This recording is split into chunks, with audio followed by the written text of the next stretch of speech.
become something that we also look at it. And trust me, they go to our, we need to strengthen our institution, as suggested by former President Obama. You understand? Because a president, whether previous or current, will not be able to monitor every single activity that takes place at the Immigration Department for a foreigner to stay here. Just last week, I went to Pala, and I went to the border. The border post, everything was there. I saw people on motorbikes. They just be riding, use the external wings, and then they were just say, these people. These people, they are the people that we all knows them. You understand? But on each motorbike, there was a person, other personality behind it. So if even you know the rider, how about the people seated behind it? And they had these bags behind it. And trust me, if you cross the border 10 times with pieces of cloth, I've traded along Togo and Nigeria. That is where I started my career. And that small bag, trust me, you could imagine lots of clothes or jeans that we could pack or stuff in there. You understand? So some of these things ought to be regulated perfectly, as we are preaching for investors to come. Or we should streamline, put a borderline on some kind of investment that we want to attract into Ghana, if subject to the regulatory infrastructure that is available. You understand? Sometimes we may want people with this, but because we cannot regulate them, why don't we do without it? Because the fact that we need people to come and invest here does not mean that we should allow anybody to come here. But for the laws, we have them. But the application, we are not. The institutions that will do the monitoring and controlling, sometimes I've seen somebody who has used his name for a Ghanaian passport for a Nigerian man. His name everything, like Kofi Amwakwe. So I can have everything, my date of birth, everything, then we use his picture. Yeah. How can you trace this? Had it not been this biometric stuff, you understand? And you walk through our borders, sometimes they don't fly here. You go to Nigeria or Togo and then you fly. Our system cannot. So are you saying that because we don't have the capacity for now, being third world, we should accommodate this? Or we should rather lessen our thirst for foreign investment so that we can check some of these things? If we cannot control it here, it is easier controlling it at our embassies outside here, because it's the first point of call that the people get access into this country. So if they are scrutinized well, it will reduce the burden here, because you cannot get an investor who is within the range of maybe some money, $3-4 million investor who is coming here to come. You see him there at the Galamsey site mining the destiny set. If at West, he would have to use Ghanaians, which we stand to benefit. Because some of them are smart, they'll get their way. Whichever way you look at it, we will benefit as a nation. So I would think that if we are not ready here to put the infrastructure immediately to curtail for these things, what we ought to do is to strengthen our external outlets so that they can put some checks there. Because you go to the US, all you do, you mail your passport and they get it. Sometimes the sense, and the people that we post out there, we should look at people who, quote unquote, understands life a little to see that it's not just white man, or you understand, because some comes here and the nasty things that they do, no black man would even do it. Right. Okay. Now the president visit to the UK, has thrown up a lot of things. I mean, coincidentally, we have this goods labeled in foreign languages issue coming up at home, and I'm saying that the president's out there also asking for foreign investments. I mean, and investments come in the nature of these things. Now, Amma, if you listen to what Anwama was just saying, it creates the impression that some of those who would bring in these goods go to the embassies. They don't necessarily, but he was looking at it from a different perspective. I'm saying that we have foreign labeled items on our shelves in language that we don't understand and cannot interpret. Now, we want to clear these things. On one hand, these foreign goods also create jobs. If you bring a foreign investor, it's jobs. So what are our standards here? We want you to hate it, isn't it? I mean, our standard is clear, isn't it? Our president tells us what our standard is. He tells us, the very lovely mantra, Ghana beyond aid. So, I want to look at every issue based off of that theme, Ghana beyond aid. And it ties in rightly with this. When you read the story, the president talks about not just us dealing in raw materials, but also in finished products and all the nice things. He talks about our governance here, our systems being what it should be, and what, all of these beautiful, beautiful things. My question about this Ghana beyond aid is, what is it beyond the mantra?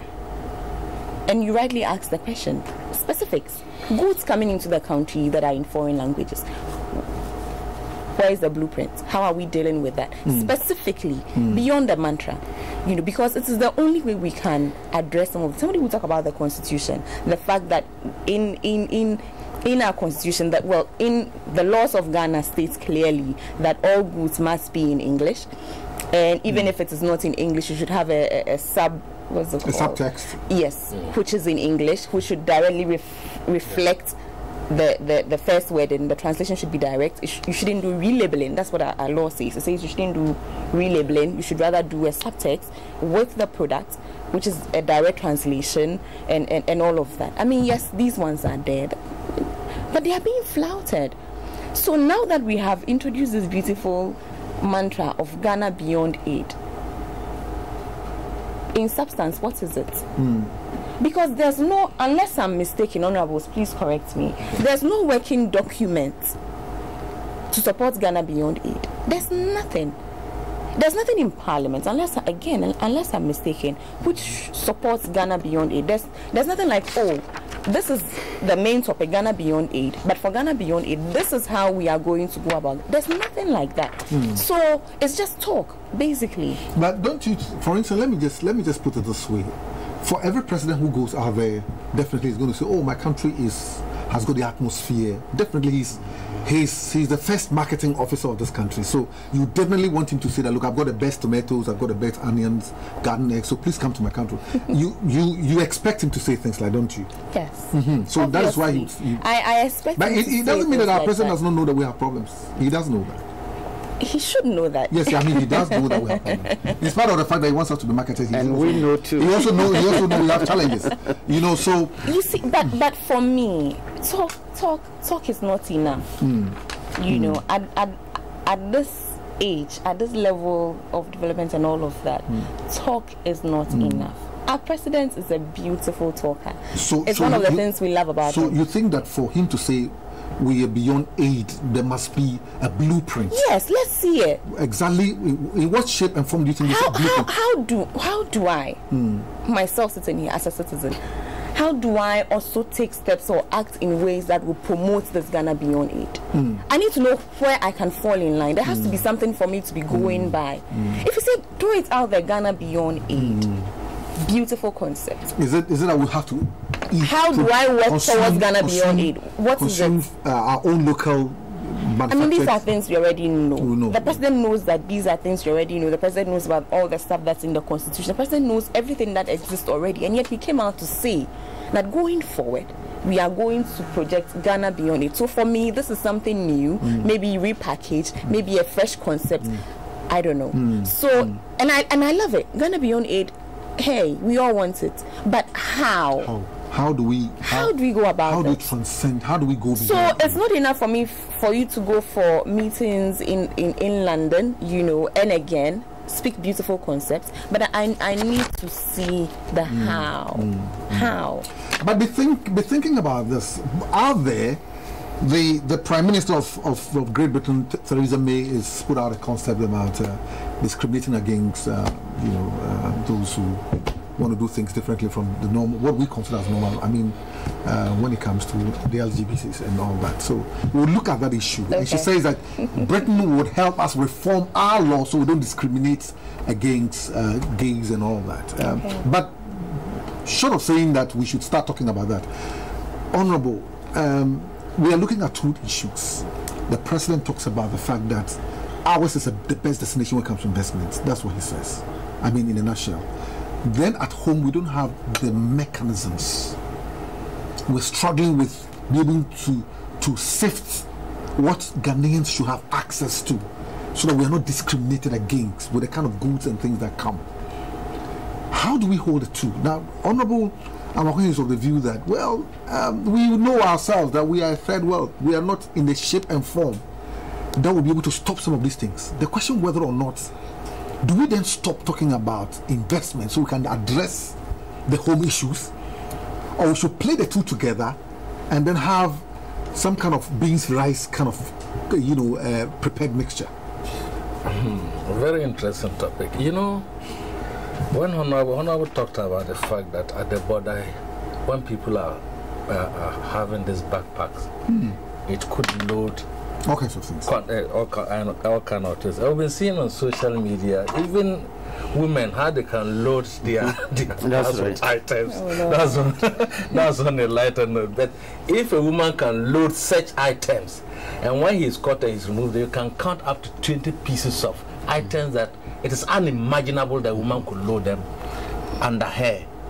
So you can see what that backpack can contain. The man can do. We can't do better. And our tax regimes have been a major problem within Ghana and even sub-Saharan Africa. You see, most of the times when our leaders meet, they talk about cross-border trade and free border movement of people, goods and services. But what do we see?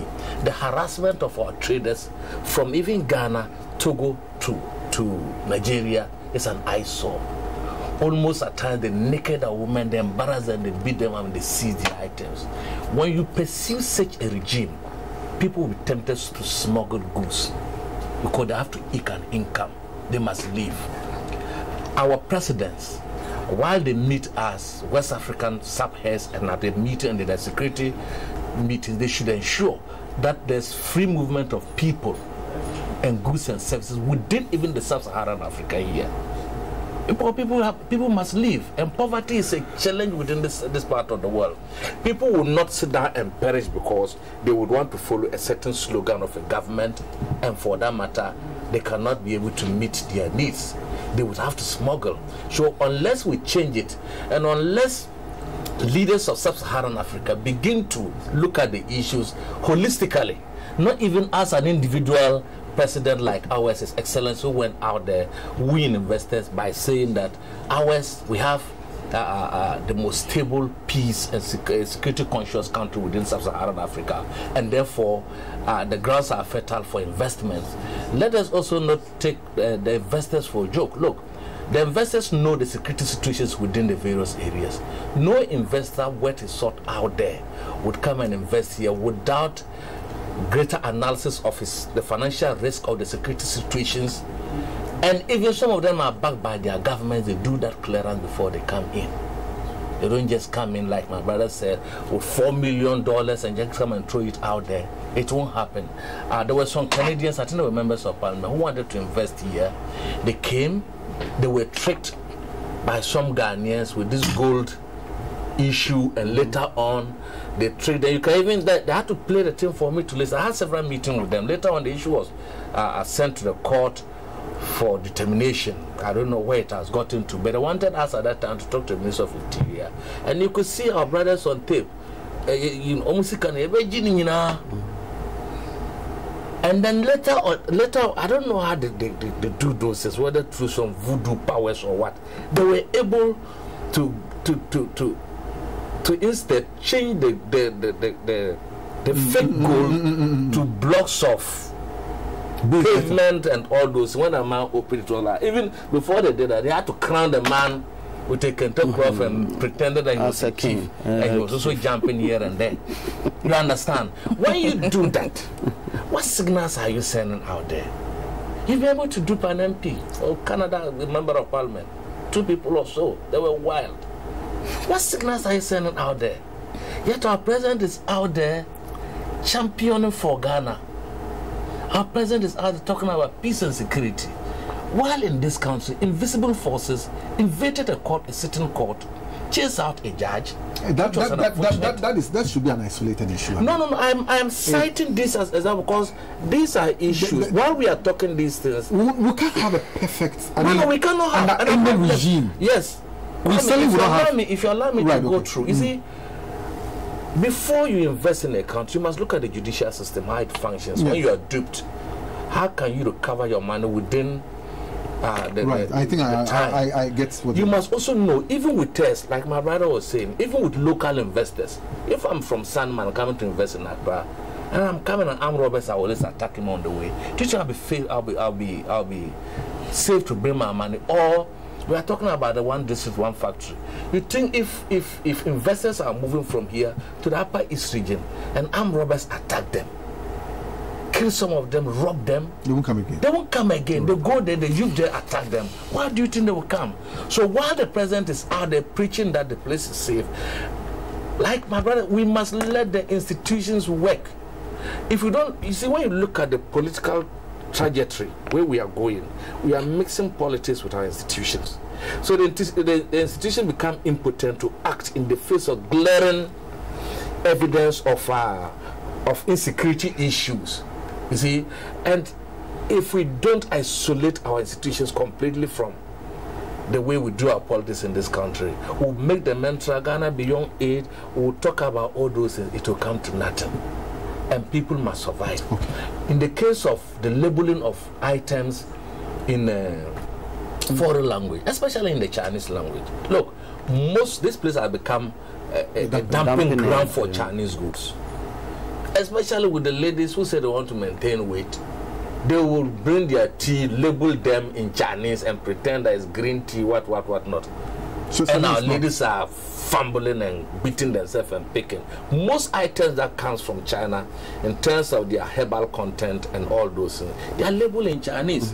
And they come and Nanama and Co will be fighting and creating problems out there, creating security problems because they want to drink tea and look slim. You understand? So most of these things, it becomes a big problem and a challenge for institutions. But these days, I've seen that the Food and Drugs Authority are out there trying to the Ghana Standard Board. They are out there. Even look at electrical gadgets that are brought substandard. You remember when Parliament was when they were renovating the parliamentary offices? There were some electrical faults that went, and then some part of it got bent. My question is, how can Chinese even think about the fact that that is the seat of parliament, that you use fake, what do you call it, electrical gadgets, and that at the end of the day they'll get fire will engulf the place? How even the mindset for the foreigner to do business? No, but you also have engineers. You have engineers. I don't even want to go to it. But even the foreigner, whether we have engineers or not, why would you think like that when it's a competitive thing, you had your money covering everything that you, even the thinking, the fact that you thought about the fact that Ghana can you do this and go scot-free, it's a problem for us. We must be up and doing and do the right thing to benefit all of us. If not, it becomes an area that most countries find it convenient to dampen their goods and so on. Can I quickly say this just before we move on this issue of foreign labeling? I think that it is your responsibility as a consumer when you go to the market to buy a product that you can fully appreciate. That's all. You know, yes, government has a responsibility to us to make sure that but like I explained earlier, our laws are very explicit on this one. So it is illegal, you know, per our laws. And so as a consumer, if I'm going to buy something and I can't read for myself the contents of that product, perhaps I'm allergic to a product in there, I'm allergic to something they used in the production, why would I buy it? And so some of these things, yes, government has a role to play, but as citizens, we also have a role to play for our own health, our own safety. Why would you play with your own, you know, in the name of consuming most of something? People don't read. Right. And beyond they don't read, there are a lot of, our unfortunate brothers and sisters beyond us who have gone to school do also go to the same market. Yeah. So it is right for them to do the right thing. Because even we, those who have gone, how many of us buy product and look at the expiry date and so on? We do not read them. We just assume that once it's in a shopping mall or a well-organized supermarket, it is the right thing. But what of our brothers and sisters at home? Okay. So it's a good point, but I think that let us do the right thing. All right. Okay. Now, let me just move on to the kind of discrimination which Theresa May put across, that for gays and whatever, we are discriminating against them. I think he didn't make the statement directly in relation to Ghana. She made it in relation to, the heads of states, who the countries which were represented. And I think that they had certain things in mind, and that if there was a need for them to come help us reform our laws, it used to be their laws that such practices were not accepted. At a point, they thought that there was a need for them to make the changes. Then they made the changes. Today, they think that they can help us make those changes to conform with where they are now. So where they are, we should be. Amma, let me just show you my bias. I think that Theresa May got it practically wrong. I think that she got it wrong. I mean, yes. I think that she got it wrong. Ghana is a sovereign nation. Yes. We do not need any heads of any other nation to tell us how we should manage our affairs. And so yes, you are right. On that score, it's our decision to make, and we will make that decision when we want to. This is where perhaps I think I'm one of the few people in this country who understood and appreciated the president when he made that statement that on the issue of homosexuality and all of that, his point of view, his perception is the fact that a country gets there, you don't rush a country. And of course he cites the example of the UK itself, and made the example of when he was a student there, and the fact that at that point in time UK was not there. Now they are there, and so they should leave us to get there, to make our own minds up on that. I mean, I thought it was a fair thing to say. Perhaps because I'm also a student of law, and as students of law, our mantra is in human rights. Live and let live. I always say this: what somebody does in his bedroom should not concern you, in as much as it doesn't affect you directly. What you don't understand, and this is me just staying up there. I'm not coming down. I'm just principles, basic principles, human rights principles. If you don't understand something, it doesn't make it wrong or right. So you think that homosexuality is a human rights issue? It is a human rights issue. The minute it becomes it seeps over from practice, or it seeps over from the bedroom to, we don't want this in our country, you are wrong, move away, beating, persecutions, then it becomes a human rights issue. Well, to that extent, yes. But then whether or not, human rights issue. You see, my issue is that when the laws of, say, Britain or the Commonwealth were sent down to us, we had our own traditional laws. We had our own customs where a man could marry two. Exactly. The white man comes and says that no, it's never allowed for a man to marry two. So we changed over. You know what we call that? We call that bigamy or bigamy. Bigamy. That's what it means. If you're already married and registered under the law and you marry again, it's bigamy. You could be prosecuted. Nothing is static. I mean, culture itself, by its very definition, is dynamic. But so even culture. That was how people lived. They came and said it was wrong, so they replaced it with theirs. Now this is promoting homosexuality, and they want us to get there with them. You see, and that's my point. I hate to sound controversial this morning. Yes, you have to. This is an argument I have at home and at work and everywhere, because I'm one of those who has a very unpopular opinion about all of this. Like I was saying before, culture itself, by its definition, the way we define it, by itself is dynamic. And as society evolves, we evolve with society. It is not my wish. I don't wish for certain things, but by the very nature of evolution and growth and things like that, things change, And I've said before that I'm a student of law, and so as a student of law, I believe in the principle of live and let live. I keep saying this. I don't understand homosexuality. I do not understand lesbianism. I cannot comprehend it. But the fact that I don't understand it doesn't mean that I should vilify it. That's my attitude. And like I'm saying, it's up there. you know. But then I'm a Ghanaian and I live in Ghana and I appreciate the Ghanaian psyche. And I would not sit here and say that as a people, as a collective, we do not frown on it. As a collective, we have agreed that we do not want it. Hey, let's go by that. And so if this is what it is, and as I sit here, I cannot say anywhere that in this country there are human rights abuses because of homosexuality and lesbianism. I don't. No, but there are no. Right, no, I want to make the point. Okay. There's no indication of that in our country. Nobody can say that. I think that the one time that I remember somebody being beaten because of his sexual orientation, it was more than just the sexual act. It had to also do with criminal dimensions, you know. And so nobody can say, Theresa May can't say that perhaps in Ghana there are human rights abuses because of homosexuality and lesbianism. She made a generalized statement and didn't particularize any country. She said that they would have to support those who are willing, so that if it means that they will have to come and help us reform our laws. And I'm saying what legal reforms are she talking about? But all I'm saying is get our judges to understand this and then allow these things in our court. She's wrong. It's not her place. It's really not her place. It's for us as Ghanaians to, like our president said, eventually get there by ourselves, not being pushed, not being held in any way, for us to decide. Maybe we don't want to see it in a lifetime. But let me talk to you, Honorable, before I come to Honorable Tabori. Sir, you realize that post Atta Mills has seen a rapid increase in the rhetoric, in the arguments, because I think that during President Mahama's tenure, the whole issue did not come up. Maybe it came up in certain subtle ways. Yeah.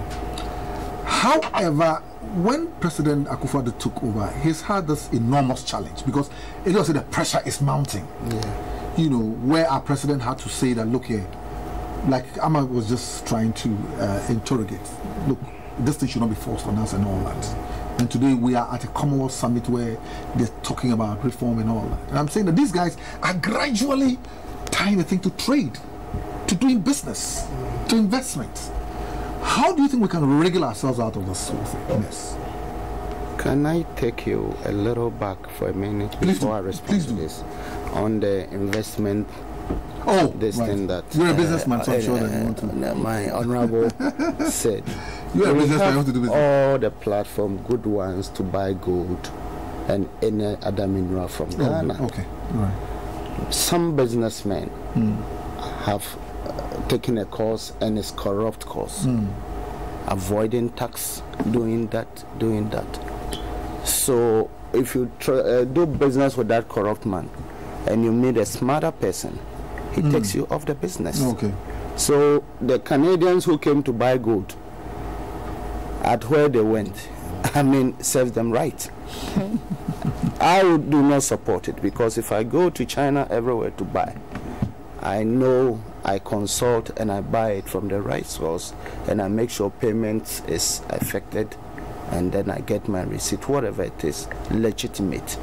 So if you come and you want to buy gold, you go here, you buy parts or diamond house is there. Or if you want to buy gold, it's common here, even though we don't see gold in our street. So that for them, I think they didn't come the right way as proper investors. They were corrupt business practitioners, and that because they caught them. And criminals are also there. It is not only here. Well, if you go and you want to find it, on Theresa May's statement, I think the pressure is being mounted on our president now. Maybe because of his background as a human rights activist. So maybe people think that they can take that as a lenient way to at least get him and get their agenda pushed. But I think the president has spoken to that already. Said for us, no. So long as he lives, for now, we have not gotten there, because it doesn't fit in our culture and traditional practices. So be it. He's an international personality and back to Ghana beyond aid. We haven't taken complete independency, because if you cannot feed yourself, and do many basic things for yourself, then people would bring in some quote unquote some nasty suggestions sometimes because they know you cannot feed yourself. You understand? We touch on our boys from both political angles, from attacking court, whatever it is, being it invisible for reasons or whichever way you look at it. Have you ever seen any of the children of the politicians being part of it? No. You understand? So the devil finds work for an idle hand, and I believe that going forward, if we all would minimize politics and start to think with the president that, hey guys, if we work well, from the GBC we work well, from my personal point we work well, we pay our taxes and everything, we can get ourselves up from where we are now. Then some of this suggestion may sometime even not find its way to us in the first place. But unless we show that, still quote unquote, we are fully responsible of our own life. So for me, we should not even drag this, because as at now, our cultures certainly do not tolerate it, and we are not going to tolerate it. Now, you understand? But the perspective is that they want to help us reform our laws to the extent that it will be in conformity with their laws. Why? Then, of course, if you don't have a reform in law, you will not be able to absorb some of these things. The question is, how do we tolerate others who have a different sexual orientation? And to have chosen the Commonwealth gathering of heads of states from African countries and some others to be making these type of statements, it means that it's a grand agenda. I would have wished into that, because she has a background as a lawyer, but so long as I'm concerned, the current position for international human rights lawyers on this issue is no. Well, is it all international lawyers who say no? Because some of them will say that, well, when it comes to sexual orientation, everybody I didn't say all of them, but I said their position in general. Right, okay. I might stand to be corrected because I'm not a lawyer. Okay. You understand? So do you think that but either way, this is a sovereign nation, whether we have enough resources to ourselves or not. At this time, we are not going to support that, and the president has stated his position. He said maybe after decades to come, the people at the time, if they find it prudent to go into it, we cannot speak for the generations to come. But because the laws that we made today, do you think we have the capacity to be holding our own? How long can we hold our own? And I mean, just like bringing a weapon into the bush. Do you have the capacity to? Because it's a real weapon, and they're going to use finance, they're going to use trade, they're going to use ideology, politics, educating your children out there, giving them free scholarship. And you know how we like free things, don't you? That is why if we start thinking it, by the time they descend on us, we would have found space in our own world. Okay. You understand? So I think that going forward, I like Amake Minister suggesting, where is the blueprint for Ghana beyond aid? Okay, it is good. But I think the president, this is his thinking, his vision, and he wants to psychic the people, get their commitment, you understand, the interest, so that we can all push it. Because this thing starts at home, before even we draw up the legislature to support let me I'll come to you shortly, then I just go take break and come back. Now, the question is, I think that there's a cultural war. This is not a legal battle, this is cultural war. Are we able to hold our own against these people? Kwame, the interesting thing about Theresa May and all leaders in the Western world who are advocating for this cultural war you are talking about is that what is driving them crazy to continue to put pressure on our leaders to legalize homosexualism. They first brought slavery, we rejected it. Did we? Yes. How? Slavery was initially, like you said, like Amma said, some of these things, they've mutated from one state to the other, from one cultural practice. Initially, our people didn't know the consequences of slavery. When we got to know it, we fought against it. Yes. The colonizers, we said we didn't want the colony. We got independence, and now they want to force homosexuality on us. Why? You know, there's a current UN rapporteur who talked about the fact that we should try to decriminalize consensual same-sex. I think it's on news about it. Why are all these Westerners and then their agents within the UN asking us to do that? What are they going to gain from that? Why do they want us at this part of the continent to continue to serve their interests from slavery to independence and current. And I keep talking about one thing that, look, the amount of money outflows from this part of the world to the Western world, if they really need us, they should repatriate such an amount back to us. You know it, 1.6 trillion has gone out from this part of the world through illegal routes and through the multinational companies that have been set up here by their strength and their ambience within this sub-Saharan Africa.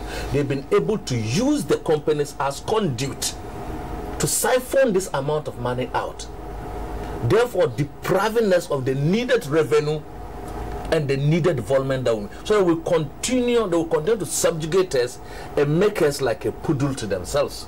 So they continue to use it. If not, this continue repetitive mantra about they are going to reform our laws. Even the homosexuals within us do not want to be known. Even the homosexuals do not want to be known.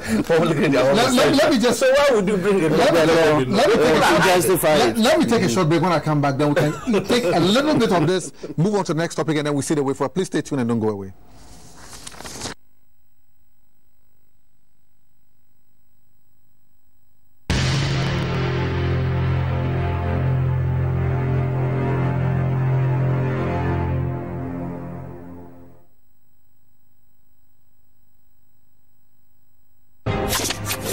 In our case, Ghanaians sometimes do not want the truth.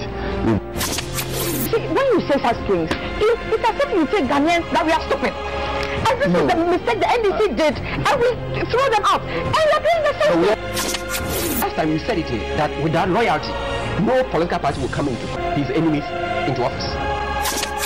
I see. If we're going to kill it, we should let people realize that certain things are not acceptable anymore. How would you kill it? But you have agreed at this point that assuming that there's no merit in whatever is brought, the person could kill it. They didn't get a second term. They were sacked from office. I'll come with a call.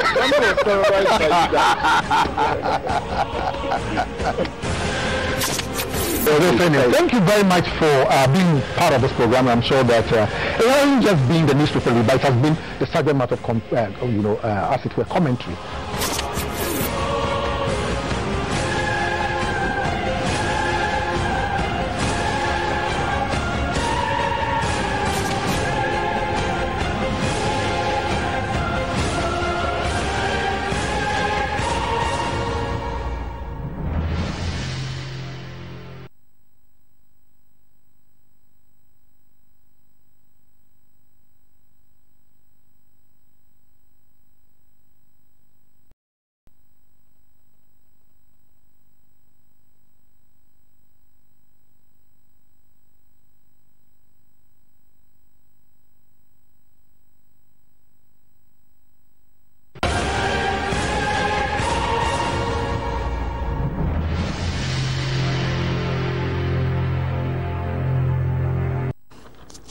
Well, Honorable Atabode, you were just trying to clear yourself of some difficulties. Just that bit.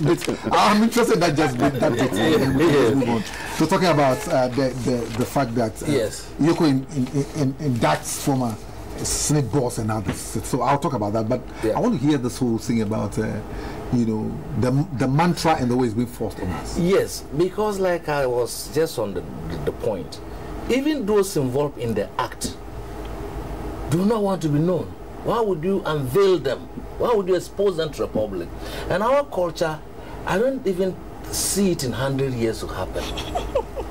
Because the black man thinking that it's happening. I'm coming. That is what I'm saying, that they do not even want to be known. Because it's not legal. It will not, even if it is legal, our culture goes beyond just legalities. We live in communities and we shun those practices. Prostitution? Prostitution is even shunned. Only that it's become a situation where it is gradually... Those who are patronizing it. Yes. And even look at the way it is patronized in this part of the world. Under the dark? Under the dark. People do not want to see that you are going out with a policy and so on and so. You see, those people think that we are in a... is it what they call... apocalypse. We are survivors of apocalypse, trying to survive in a land where civilization has been obliterated. So we do not think. So they come to think for us. Even look, what we need in this part of the world. Let me quickly say this, please. Let me quickly say this. You are not thirsty for some of the issues there.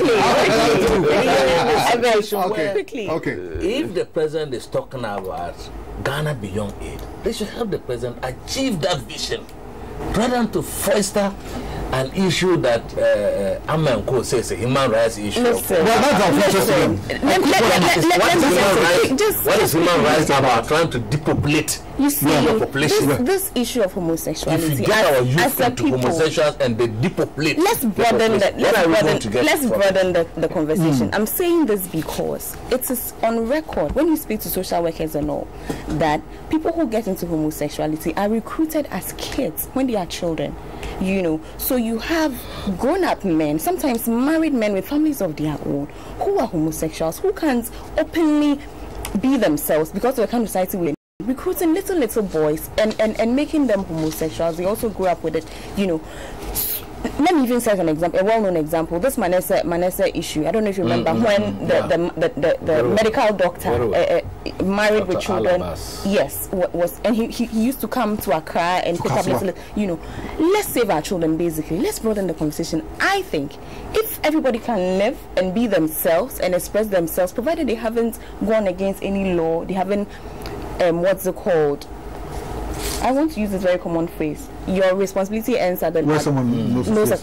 Provided they are within their lane, so to speak, and they should be doing it. They should be. I'm not saying they should be doing it. Let's have the conversation. Let's look at it. Okay. So that at the end of the day, our little boys are not affected in that way. If he can freely be himself, there won't be any need. There's lots of issues to be talked about. Aman, thank you very much for that. Lots of issues to be talking about at the Metro Mass Transit, where the managing director has been asked to step aside, and not only that, we're looking at a situation where Iyoko indicts former SNIT's DG, Director General, and 3 others charged with causing financial loss to the state. Now, I thought people saw it coming because this issue came up. It was ballooned, discussed, it went into oblivion, and today it's back again. Now, formally, as it were, they've been indicted.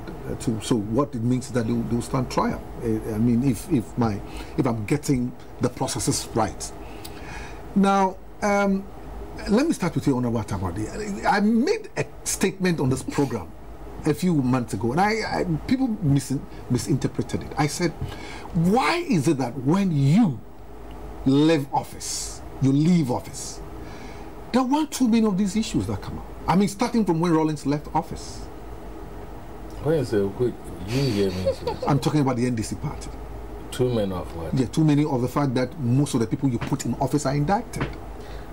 Let me be open and frank. I'm saying this because you see, yesterday I made this point somewhere, and I said that how come that most of the times we are not able to investigate our own until we leave office, and then regimes keep investigating so that's in that order. Right. Now, the investigations are ongoing as per the issues. The former boss of Sinners has been indicted by Yoko. And I want you to clear, so you see, there's difference between causing financial loss to the state and willfully causing financial loss to the state. Oh. Now, do you know it? Okay. You could cause the financial loss to the state, not willfully. Negligently. Unknowingly. You get it? But when you know that this your action you are taking is leading to loss of finance to the people of this country, and you go ahead and do it knowing the cost and even benefiting from it. But there are laws which should not let you do that. That is what I'm talking about. You flood the laws and so on. So if you are flouting the law, now when you don't come and tell me that it's not willful. This issue broke, and that is why I think that Honorable Kennedy Japan has been jumping the gun. You know, when the MPP won power, Yande went on and said that the Senate boss must be jailed, Cocoa Board CEO must be jailed, and even currently there's one, I forgot now the name. He said that if they don't jail him, he would tear his certificates away. We've all said that. For me, once your stewardship is being investigated, I have no problem. But due process must follow. Right. You remember when this thing started? It was that even the OBS or the ICT system did not yield any fruition. Until later on, I think Joy FM went and did the investigation and saw that it had indeed saved Senate a lot of money and so on. And again, the current issue, you see the way it's being handled, I must come to the one after the other. First of all, due process has not been followed. Natural justice will require that if an investigation is conducted on you, you should have your say. Issues are raised, then you also contribute to it. It's clear. So they've never been invited. They've never been invited. I want to come. And let me never go been step by invited. step before you get. They've never been invited. Yes, I have been an investigator before with Chirac. If you come with a complaint, either written or verbatim, we write it. Then we photocopy same of your complaint to the respondent. The respondent will look at it and then respond. Then if issues are raised, then we bring both of them together and then we trash out the differences. Then the report is sent like that to my regional director, who is now currently the Chirac, Joseph Whittle. Then he will give areas of investigations. Then the areas of investigation, I will go and do it, and then give my report, give the findings and the recommendations to him. He either forwards the docket to Accra if it is for Accra, if it is within his jurisdiction, he does that, then the parties are brought. In the current case, the Director General, Ernest Thompson and his lawyers have said that they are not even aware of PwC's investigations on him,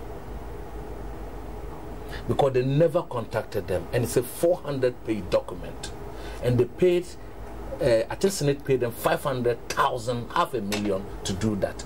Straightforward, you know that such an investigation cannot stand in the court. Once I'm investigating you and the issues come up, you need to hear from me. And again, Yoko also investigated them, and he said that the last time he met you would like him. But he's the guy who put out the report through the press conference, said that 4 people have been indicted for causing financial loss to the state. Again, the Attorney General said they came to rebut it and said no, the issues have been forwarded, so they are yet to determine whether they are prosecutable offenses and to go ahead. If we have institutions conflicting themselves in terms of one investigation. Well, PricewaterhouseCoopers, for instance, is doing its own business, but I'm talking about Attorney General. I'm coming there. PricewaterhouseCoopers cannot investigate me without any direction. Currently, KPMG has been banned to do any investigation in South Africa. They've banned them for life. KPMG. Why? Why? Because of some of these things. They've not conducted themselves well. If for today, if we are to follow the story and find out that PricewaterhouseCoopers did what they did and they paid, government of Ghana paid them 500 and did a shoddy job, we are likely to ban them. Because you know, all of us know here that I cannot, even auditors report, when findings are adduced against you, you are given the chance to respond. I think there's even a time frame, I think 1 month or so. And even if you are searcher, you are given 3 months to pay, and before Auditor General can take you to court and so on. I am just looking at the issues from this angle. They also equally talked about the fact that initially the amount was $34 million, and at the end of the day it rose to $66 million fine. You see, these things we don't have to belabor them, my brother. When the Flagstaff House, we were told initially it was $30 million, it rose to 60 to over $100 million. And when the hula baloo at the time came, and then the chief of staff then, Kwame Pianime, was invited to Parliament, you heard his response that because people have not built houses, they don't know how much it costs. You know, I am saying I'll this be taking calls in the midst of all this. Yes, I am saying this because if I've been indicted on my stewardship, in fact, natural justice requires that whatever findings you've done, because sometimes you better explain yourself. It's just similar to the Cairn-Bond issue where Chirac, you know, they are in court now, where they said that Chirac went beyond its limit, and that if Chirac had asked Cairn to explain, he would have been able to explain, but they did not ask that aspect of it. I think you remember the issue. Right. So because of that, Ken has gone to court to clear his name, and that if they are simply asked the issue of data bank, that his personal issue, he could have been able to separate those issues that were entangling there. And I think that's what has happened here. Like he said, and all of us here, we should allow the institutions that have been mandated to handle issues, handle them to logical conclusions. So that at the end of the day, if he's indicted and is supposed to pay money or go to jail, he will be satisfied that he's been caught by the law. Honorable. Yes. You heard your brother. I did. And I think he was on course. But, you know, Ghana belongs to all of us. And we should be interested in how some people, when they get opportunity, they maximize the use, because we cannot continue with this. Look at the dictatorship, the suggestions that are coming out of Ghana to us, because sometimes the people think that you are dependent on their little things, because money that goes out here, Africa and Ghana, or that had gone out from here, make the same people rich. Are you assuming that the story is true? Well, I cannot say it's true or not, but it's something that should interest every Ghanaian, because it evolves around taxpayers' money. And for that matter, the government also promised Ghanaians of protecting the public purse. All right, and I believe. There's someone on the line on 020-551-905. Yes. Good afternoon and welcome, sir. Good afternoon, sir. Yeah, good afternoon. Yes, sir. Your name and where you're calling from and your concern. Please, my name is Jerry. I'm calling from Northern Region, Nakpanduri to be precise. Wow, Nakpanduri, good. Yes. How are the people of Nakpanduri? Jerry? Sorry? Jerry, I'm asking about the welfare of the people of Nakpanduri, sir. I'm not getting sorry. Well, so your concern. Go ahead and give us your concerns. All right. All right. My problem, what I want to contribute to the problem is, I really disagree with the lady who, the way he quoted President when he was interviewed about introduction of AIDS in Ghana. You understand? Right. Yes. The way she went about what the president said was not actually the ordinary Ghanaian understand. You understand? Because if he stated that it's going to happen in Ghana, clearly we all understand that he's supporting it. And I think that has made the Prime Minister of UK to ask him or to tell him that he can, or they can help Ghana to implement that policy in Ghana. If he had stated clearly, like Professor Mills did, that it cannot happen in Ghana, I think that this request or this some sort of helping Ghana to implement it wouldn't have come in the second place. So I totally agree with the lady, the way she trying to polish up what the president said. We all understand what the president said. Right, okay. So that's my concern. Right. Jerry, thank you very much, and we're grateful for your statement. You heard what? Yes, but I was on Senate issue. Yes, you on Senate issue. So intermittently, we'll be having people joining us. Naturally doesn't want to rush to issues because by my practice, I understand the beginnings of issues and where it could end. And the responsible bodies are taking charge of it, and I believe that giving it a time, the truth will come out. But I would also be a little political here, that the minority, sometimes, because they've done a series of press conferences and this stuff have been running for almost like a year. So if they could have come out maybe with a press conference or statement on that, at least we also know that either we are fighting it. Well, there's someone on the line. Let's get the person. Good afternoon, welcome, sir. We expect you to come with a press conference. Good afternoon, sir. Good afternoon, sir. Hello. Good afternoon. Yes, sir. Your name and where you're calling from and your consent, sir. Good afternoon. Yes, your name and where you're calling from, sir. My name is Dr. Kukol from Takoradi. Takoradi, Agbeko, you're on air, sir. Agbeko, I think you're closer to your television set, so there's some kind of interference from your television set. Agbeko, you're on air. Hello. Good afternoon, sir. My name is Agbeko from Bakari. Agbeko, go ahead and let's hear what you have for us. Yeah, my issue is that, first of all, I want to thank the man sitting at your right-hand side, the far right-hand side, right. the former MP, for some of his submission. Good. Some of us, sometimes, I'm a teacher myself, I feel so sad. I want to ask the parents, why do you go to school? I thought you go to school to solve problems. But rather it's the opposite. We rather go to school and create problems for the citizens. Sometimes we feel so sad. With the select issue, for instance, we're told that it's like all the CEOs, the public CEOs, if government comes to power, they replace them with their own people. Can't we have a situation whereby we try to sort of maintain people who are more or less a technocrat, not necessarily a political appointment? So I think that we should have a second look about our constitution, so that anytime we have change of, not necessarily changing the CEO and bringing your political person onto that. And another issue is that sometimes those, even if the person is being appointed by the government, the other people, the technocrats, they try to sabotage the person over there. The whole issue that we need to take time as a country and discuss it.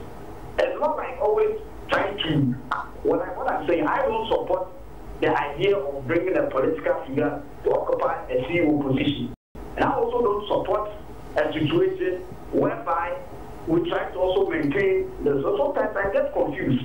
So I want us to sit down as a country and see the way forward, so that this will not get again. Thank you very much. Right, Agbeko, thank you very much. You all right, honorable. I also fairly go with Agbeko, but the fact still remains that we are still at the developmental processes as people, so we cannot take some of the decisions now. For instance, if there hadn't been the need for this change, all this rot. So you are saying that could have been uncovered. You understand? If it is, all right, because it's still under investigation. So I would say that let's give the time.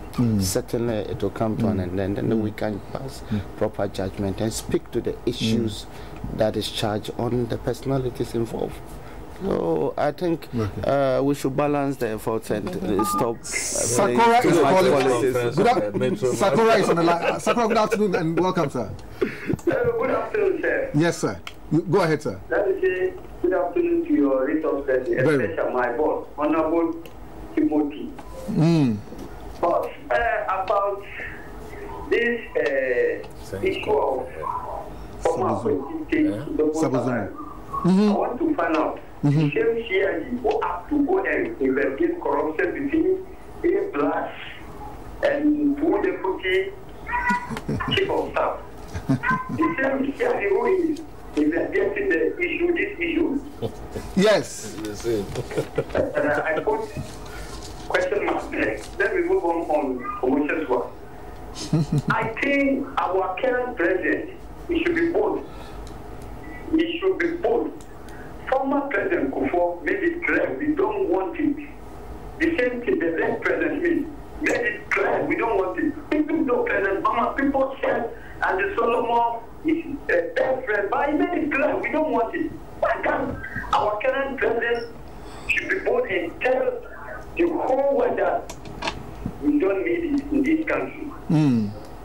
Massaging the issue is not solving the problem. We don't want it. Make it clear for us, so that everybody will be clear. There is no any debate. All right. Okay. Thank you. Right, Sakura. Thank you very much for. Are you done with the study? Because you're making a statement on it, and you are thinking that, but for the fact of change, certain things we're assuming that. For now, it's good. Right. Let me hear on this. Well, my position is very simple. On this issue, you know, it's very simple. Is that I wonder how we operate in terms of checks and balances, because every time you hear about some of these scandals, it's activities that are so, how do I say it? For instance, this one. Many months old. Not months. This was something that happened in 2012. We are in 2018. How many years ago? 6 years? Moses wants to contribute to the discussion. He's calling from Santa Maria. Moses, good afternoon and welcome, sir. Good afternoon. Thank you for the opportunity. Very well, sir. Your comment, sir. I think we mostly have problems concerning policies within we channel out our government. One is free education. I don't think our education policy is just towards a successful future, because I think the state gives people who are going to do vocational and technical education.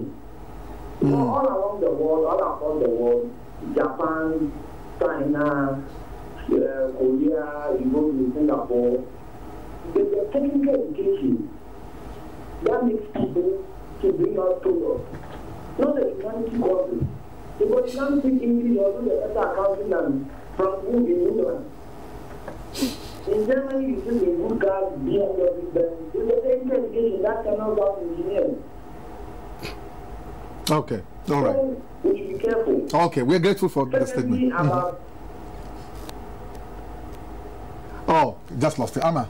Yes, I was saying that... You got a trust of his arguments? Yes. And I'm sure that next one was on homosexuality. Right, right, okay, so... Yes, I was saying that why are we not concerned at any particular time with what is pertaining? We seem to be very active when it comes to checking the activities of our predecessors, who are most often not... so you have the NDC coming and wants to go back and check the activities of the MPP, or you have the MPP comes in and wants to go back and check the activities of the NDC. This is what happens. And so all of these issues of causing financial loss to the state, which as citizens we should be jubilating about and be happy about, are always meddled by politics. I'm sorry for this interference. Samuel Doe is calling from Race Course Accra. Sammy, you're welcome and good afternoon. Yes, I am very grateful about the comment that you are making on the television set. Very well, sir. Actually, I want to make this point clear. Ghanaians, we don't like homosexuality. And it's something that is sometimes when I hear it, it worries me. And I want the lady panelist over there to make it clear that if the mother did not marry a man, they can never born her. Okay, she knows that. So,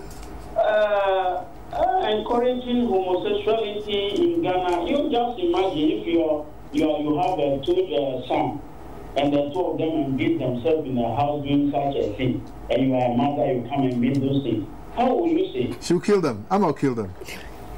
You see, so this thing, we are pleading with the president. He should forget about this thing. If he's interested in getting some money from Theresa May, he should forget about it. Okay. And secondly, I want to say something. And now the country is very, very hard for everybody. And I want to pass your medium to send this message to the government. All right, okay. The contractors are not working. Sonitra, I work at Sonitra. Now I'm sitting in the house. Please, see, I'm sure that the president has... We are not giving them the contract. And they are saying that this thing, and they are attacking a lot of people from the company. Thank you very much, sir. It's not working. You have made a point. Thank you very much about that. Amma, a quick one. Yes, so I was saying that we tend to said that government is... okay. We tend to muddy, such discussions when we do this whole politicization of it. I would... Because, and again, I'll cite the example of when I used to work in the bank. We had our own systems. So after everybody has done their work, it is somebody else's job to look over the other person's work. So by say today's Tuesday, by Wednesday, if I made a mistake, the person who looks over my work would have come back to me with it and say that, look, this was not supposed to have been so. I wonder why our institutions do not have systems which does this, which checks, because we should be happy that now we are going to, what's it called, at least retrieve some monies, if indeed assuming, because the monies involved are huge. I mean, excess of $30 million is a lot of money and can do a lot for us as Ghanaians. I don't want to go into where it's coming. However, instead of perhaps being happy and jubilating and celebrating, we realize that at the end of the day, it's been muddied in politics. Divided. You understand? They will come back to this side saying this, that side saying this. People would not speak to the issues based on conscience, but based on their political affiliations. And at the end of the day, nothing really happens. I want to see a system where we are able to check ourselves, where the MPP presently, because the MPP is in government now, the MP would be giving us information of corrupt activities happening now. Let's talk about MTT. Let's go there. What's happening there? Then I'm happy. But if it's from the past and from a previous administration, then I'm a little. With due respect, somebody's calling from Sudan. Good afternoon, sir. Good afternoon, sir. Your name, sir, and your comments. My name is Common Man. Common Man, really? Okay, Common Man. Your comments, sir? Yes, thank you. I agree with the beautiful lady with you. She has treated the topic very justice. Right. And I admire her too much. Hey. Concerning the corruption allegations, how we should treat those issues. Okay. It seems that when NDC come into power, we only see the party that was in government, that is NPP. When NPP also comes into power, all issues working with the allegation about the corruption, you only see the side of the former administration. We are asking this. Just recently, Dr. Adokufo, the former defense minister and now the chairperson for the police board, he sat down, organized a press conference, made allegations on Ernest Thompson that the EO have charged him. And we know in our system that it is only the that determines the fate of a person when we level allegation about. And I want to ask this question, simple question. Now, it is been in the public domain that Metro Mass Transit, there is a scandal there. Have we sat down for a committee to investigate this? Previous work, over 270 tankers mixing. Have we asked ourselves, also asked ourselves, Commonwealth scandal? Have we asked ourselves to investigate those things? Why only the administration? So are we trying to mean that all the money that are being in the questioning today, is it bad? Is it not an issue that we can answer? Okay. Now, by saying that our president made a comment on Al Jazeera previously, just recently, that it's bound to happen. You're okay. You have made your point. Sir, you made your point. Come on, man. Come on, man. Thank you very much. You've made a point. Come on, man. He's made his point. He's made his point. Come on. I mean, so that's my attitude. Is essentially let's see the commitment to fighting corruption. Let's see it. Let's not. What can I say? Well, I think that it's becoming one too many. These scandals, they are becoming one too many. Let's take the politics out of them and say that it's NDC, NPP, and all that. I mean, the first question I asked Honorable Tabodifere was clearly political, and I knew why I asked him that question. But look at Metro Mass Transport, for instance. Honorable, look at the rots there. 300. The allegation. The allegation. You see, I think that is why, in the wisdom of this current government. Well, let me take Isaac from Wager. That would be the last call before we just, so that we have time to have some discussion. Isaac, you are calling from Wager. Your consent, sir. Hello? Yes, sir. Good afternoon, and your consents, Isaac. Hello, good afternoon. Isaac from Wager. Very well. Your consents. Yes, about your first discussion. Hello? Yes, sir. I'm listening, sir. Yeah, about your first discussion. About those who are receiving so-called salary, so-called, parliamentarians. I want to know what he does to the institutions in charge, those who do the payment, what he does to them, because you can't just say like that to someone and expect the person. I don't know why the country is after those who receive something like that. I don't know this, and I don't know why they're after this. Hello? Yeah, I'm listening. I don't know why they are on them. Those who pay should be charged. Why? You see, this is what the country is suffering from. You can't just employ somebody to give a diligent service. Then you pay anyhow to someone. Then I don't know. I thought all right. I need to know about that. Okay. But I have a bigger problem with that. Right. Why are they there? Is that harm or are you kind of I don't know. All right. I'm confused about that. And your people today are doing very well. All right. I really like it. Okay. Thank you very much, Isaac. The NDC, whatever. Right. Okay. Yeah, I want to know. Right. You had. I don't even know where to take it. Let me again. land on the strengthening our institutions. You know. But we're on Metro Mass. Metro Mass. I'll go. So, okay. On Metro Mass. When we've had an existing institutions and we are adding up, the special prosecution ought to be institutionalized so that it becomes a property of the state. You understand? When we keep doing this thing, then it can mirror the political interventions when there is an issue. You understand? So on the Metro Mass, I think the president has shown leadership there. Right. Yet to be determined whether what has transpired, and so okay, president shown leadership. He has a responsibility to do that. I mean, but what are the filters? Still, we're talking about institutional weaknesses. Where are the filters? When people get together, I'm not saying this is true, but when people get together to purchase, procurement, what happens? You know, what is the due diligence? How do we chase them around? How do we ask them? What are the questions we ask? Because president is just one man. What is happening in Ghana is that there is no one personality that can oversee to every activity. Exactly. So we need to push our institutions to work. But the leadership matters. You understand?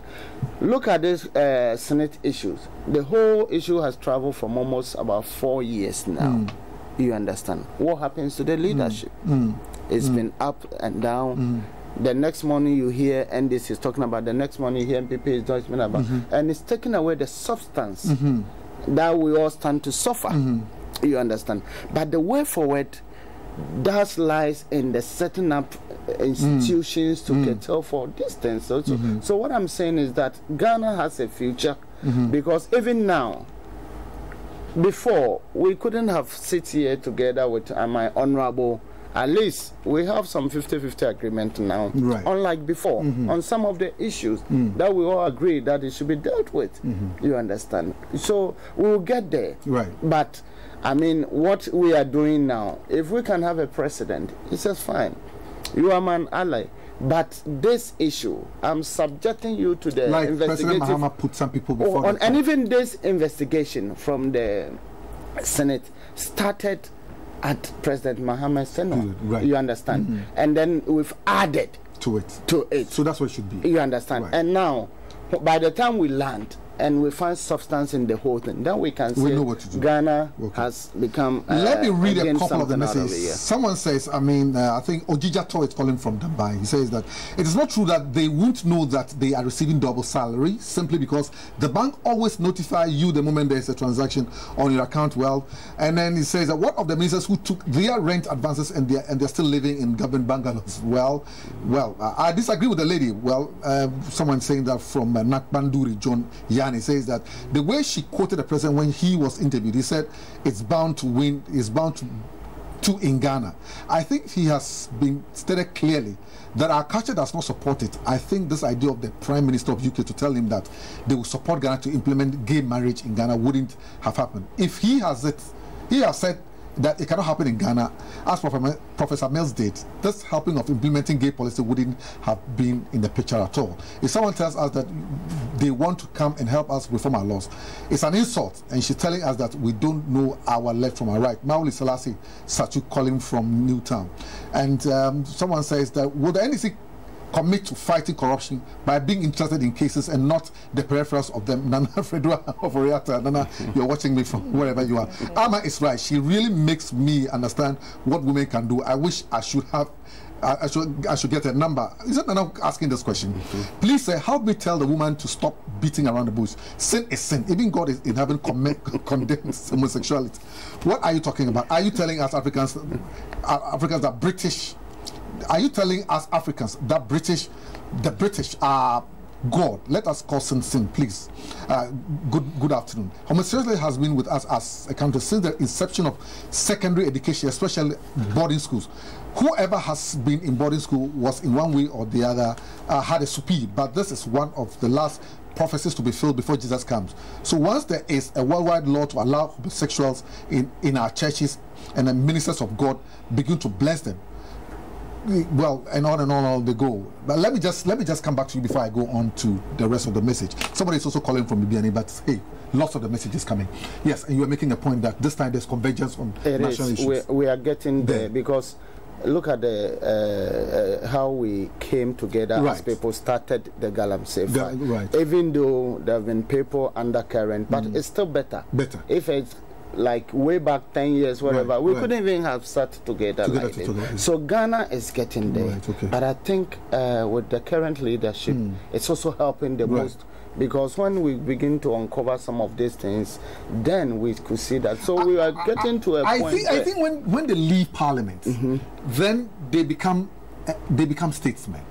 But when they're in Parliament, they become statesmen. Because you see, when you listen to Atabwadi, for instance, you see that his rhetoric. I'm coming to it. But I'm making a point because of him.